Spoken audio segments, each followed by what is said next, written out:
Hi!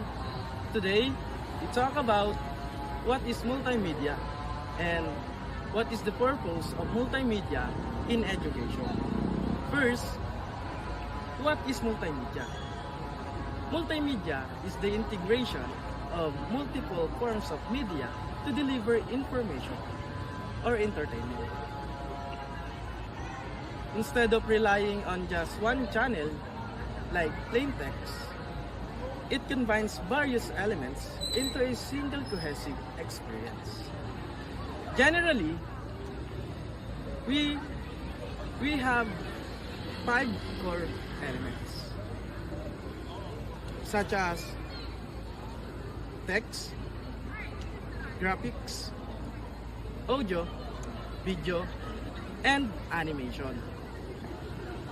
Second question: what is the purpose of multimedia in education? Multimedia in education is to improve cognitive processing. It is more interactive than the other way or older way when we are presenting an information. Using multimedia makes others or classmates learn more faster. Magandang hapon po. Ma'am, para sa inyo po is what is multimedia? For my opinion po, yung multimedia po is a different form of content, such as, for example, text, audio, videos, and animation together to communicate. Ma'am, yung second question po, what is the importance of multimedia in education?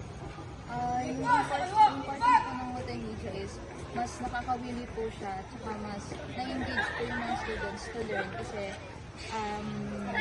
pwede po silang gumamit ng different forms of use multimedia po for learning. Thank you po. Saan nga po pala kayo ng department?